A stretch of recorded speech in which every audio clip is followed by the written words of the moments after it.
Here is the full mystical love story of Mireya, the sea goddess, and Eli, the human man she loved against all odds. Eli lived by the sea, where the waves whispered old tales. He was a quiet man, raised by his grandfather after his parents were lost in a storm. He spent his days fishing and his nights listening to the tide. One evening, while pulling in his nets, he saw her, Mireya, standing on the rocks, as though the sea had carved her from its foam. Her skin shimmered, her long black hair danced with the wind, and her eyes glowed like emeralds. Eli couldn't look away. "Are you lost?" he called. She didn't answer, just smiled, and then vanished into the waves. Days passed, but Eli couldn't forget her. Then, one night under a full moon, he saw her again. This time, she spoke. "My name is Mireya." They began meeting in secret. She spoke little of herself, only that she came with the tide and left with it. But love blossomed, quietly, deeply, like roots under sand. She laughed at his jokes, wept at his stories, and kissed him with lips like cool rain. Yet, in the deep realm of the ocean, the council of waters stirred. "She has broken the law," whispered the waves. "A daughter of the deep must never love the land." One night, Mireya sat on a rock with her toes in the water. A glowing figure rose before her, Aruha, the river priestess. "You have tasted forbidden love," Aruha warned. "If you marry him, the sea will reclaim you. You will no longer belong to us, nor to him. You will belong to nothing." "But I love him," Mireya whispered, her eyes misting. "Then be ready to lose everything." Despite the warnings, Mireya chose love. She and Eli planned a small wedding in the village. She wore a white gown laced with pearls, and her beauty silenced everyone. Even the jealous women dared not whisper. "You look like a queen," Eli whispered as he held her hand. "You are my miracle." They exchanged vows beneath the open sky. But as the final words left the elder's mouth, the wind grew heavy. Clouds swirled. A distant roar rose. Mireya gasped. Her body trembled. Before the guests' eyes, Mireya began to change. Her feet melted into a glistening tail. Her back arched as translucent fins emerged. Her eyes turned luminous green. Water burst from the ground. The room shattered into ocean waves. "Mireya!" Eli shouted, fighting to stay afloat. "I warned you," cried Aruha, now rising from the water like mist. "She has chosen wrongly." But Eli swam toward her. "You're still you. I still love you." Mireya floated above the now oceanic hull, tears streaming like rain. "I thought I could fight destiny. I thought love was enough." "It is," Eli said, reaching for her. But her form was fading. The waters claimed her slowly. Her hair flowed like kelp. Her voice cracked like thunder. "Eli, I love you. Always. But I cannot stay. No, don't leave me. I'll come with you." Aruha turned to Eli. "You would live in the sea? Give up your world?" "Yes," he said without hesitation. "Then prove it." A knife of coral appeared before him.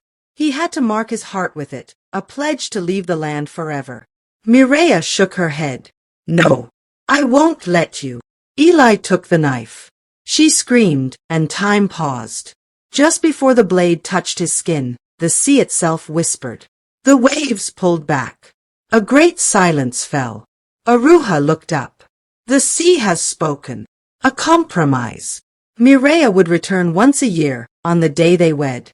For one day only, the ocean would give her legs, and she would walk among men. Not as a goddess, not as a wife, but as a woman still in love. Every year, on the same day, Eli returned to the shore. And each time, Mireya came to him, laughing, running, dancing in his arms. They could not grow old together. They could not live together. But in that one day, they loved enough for a lifetime. And so, the villagers called their story the tide of her heart, a tale of a love that defied gods, realms, and even time. The first year passed slowly for Eli. Each day without Mireya felt like walking through fog. He still fished, still smiled at neighbors, but his heart beat to the rhythm of the tide. When the anniversary came, he stood by the same rock where he first saw her. The waves pulled back. She appeared, barefoot, her dress glowing with sea light, eyes full of longing. Eli, she whispered. Mireya. They ran to each other, their kiss like sunlight on water. I waited, he said. I counted every second. They spent the whole day talking, laughing, touching, holding hands like nothing else mattered. But as the sun set, her body began to shimmer. I don't want to go, she cried. I hate this curse. I'll wait again, he promised. For as long as it takes. But someone else was watching, Lord Orolon, king of the sea realm. He had once been Mireya's suitor. In the palace under the sea, Orolon slammed his staff. She chose a man of dust over me? Aruha bowed before him.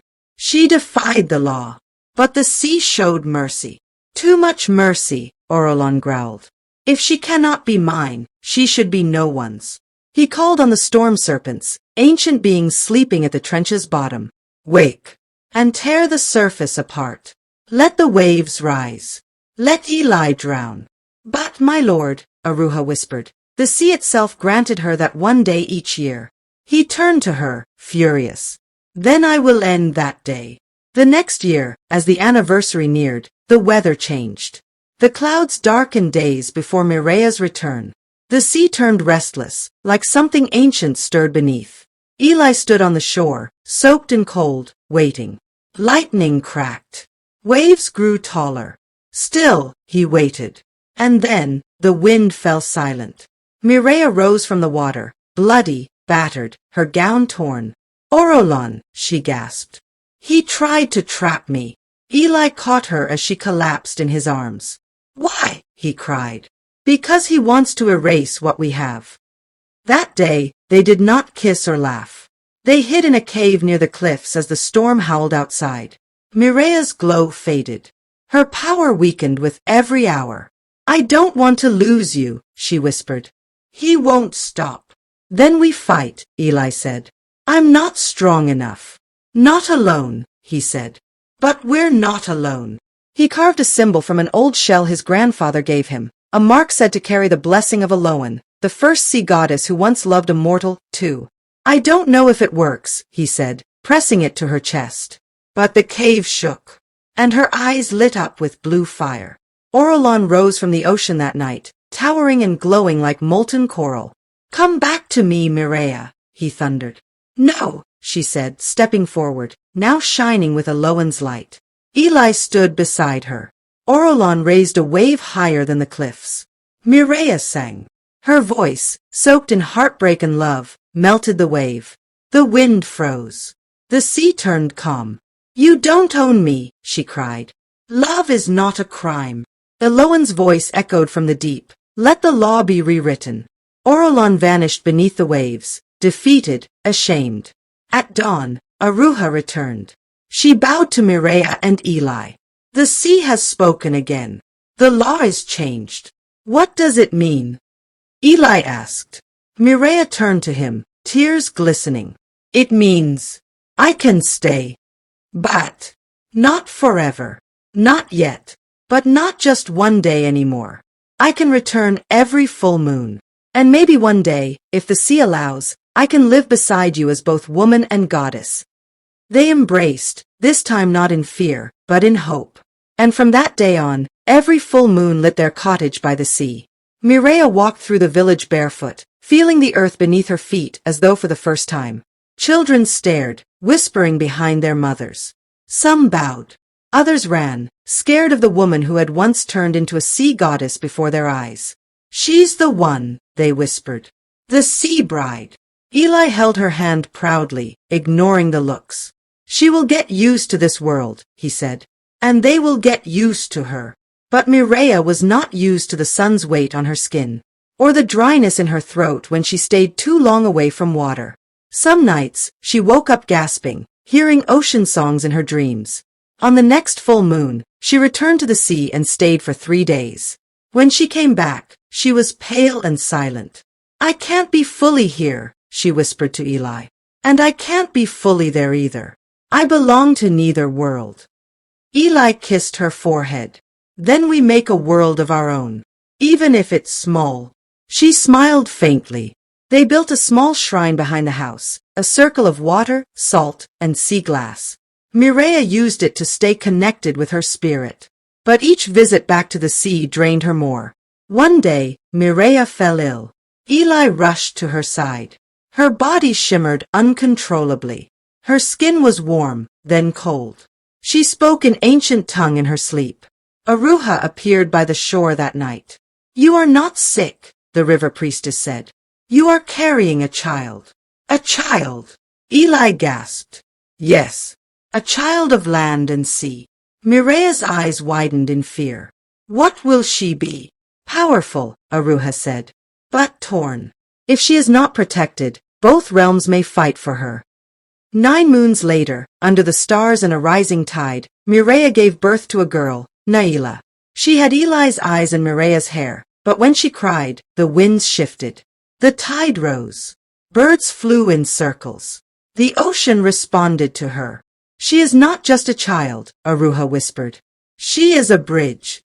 The sea realm felt the pulse of Naila's birth. Orolon, now banished to the depths, stirred in the darkness. "A child of both worlds," he hissed. "Then I shall return through her." As Naila grew, strange things happened. She could walk on water, speak to fish, call rain without clouds. But she also screamed at night, her dreams filled with voices pulling her below. "She needs to choose," Aruha said one day, watching the girl draw fish patterns in the sand. "Choose?" Mireya asked. "Land or sea?" Before her 16th moon. "She's a child," Eli cried. "A powerful one. If she doesn't choose, the balance may break, and both realms could suffer." Mireya looked to the horizon. "Then I'll go to the sea myself, and plead for her freedom." With Naila asleep in Eli's arms, Mireya dove deep beneath the sea once again, past glowing reefs, through currents that whispered forgotten names, down into the chamber of tides, where the mother of waters slept. "Great mother," Mireya said, bowing, "spare my child." The great being, half serpent and half light, opened her ancient eyes.